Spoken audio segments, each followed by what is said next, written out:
जय हिंद दोस्तों, आप सभी का स्वागत है स्टडी पॉइंट चैनल में। तो चलो चलते हैं आज के क्वेश्चन की ओर। मंगल ग्रह को ही लाल ग्रह कहा जाता है। मंगल ग्रह को ही लाल ग्रह कहा जाता है।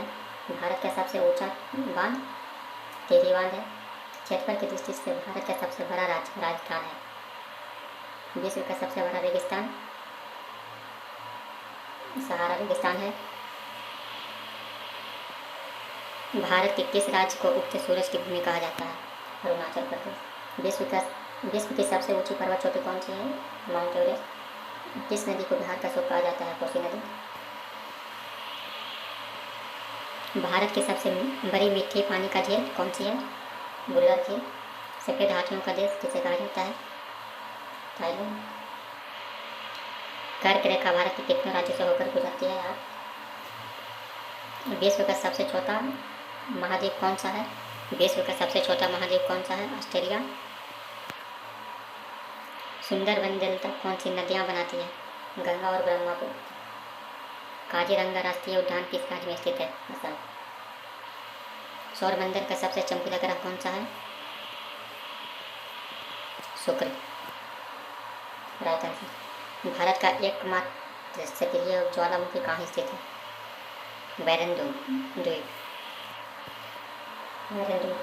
किस राज्य को मध्य रात्रि के सूर्य का देश कहा जाता है? नॉर्वे। भाखड़ा नांगरा परियोजना किस नदी पर निर्मित है? सतलुज। गंगटोक किस राज्य की राजधानी है? सिक्किम। विश्व का सबसे गहरा महासागरीय संगठित कौन सा है? मरियाना गत। विश्व इतिहास आ गया, हिस्ट्री। हड़प्पा सभ्यता की खोज किस वर्ष हुई? 1921 में। जलियांवाला बाग हत्याकांड कब हुआ था? 13 अप्रैल 1919 में। पानीपत का प्रथम विश्व युद्ध कब लड़ा गया? 1526 में।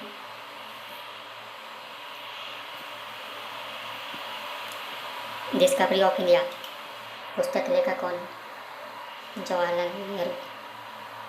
डिस्कवरी ऑफ इंडिया पुस्तक लेखक जवाहरलाल नेहरू। बौद्ध धर्म के संस्थापक गौतम बुद्ध का जन्म कहाँ हुआ था? लुम्बिनी में हुआ था। भारत का नेपोलियन किसे कहा जाता है? समुद्रगुप्त को। भारत का नेपोलियन किसे कहा जाता है? समुद्रगुप्त। इनकलाब जिंदाबाद का नारा किसने दिया? भगत सिंह। इनकलाब जिंदाबाद का नारा किसने दिया? भगत सिंह। लोधी वंश का अंतिम शासक इब्राहिम लोधी। लोधी वंश का अंतिम शासक कौन था? इब्राहिम लोधी। अशोक ने किस युद्ध के बाद बौद्ध धर्म अपना लिया था? कलिंग युद्ध के बाद। भारत के प्रथम वायसराय कौन था? Lord Canning. स्वराज मेरा जन्म सिद्ध अधिकार है, यह किसने कहा? बाल गंगाधर तिलक। विजयनगर साम्राज्य की स्थापना किसने की थी? हरिहर और हुक्का। करो या मरो का नारा किसने दिया था? महात्मा गांधी। और करो या नरो का नारा महात्मा गांधी किस आंदोलन में दे दिया था? तो भारत छोड़ो आंदोलन में। सांची के स्तूप का निर्माण किसने करवाया? अशोक ने। अकबरनामा की रचना अकबरनामा की रचना किसने की थी? अब्दुल फजल।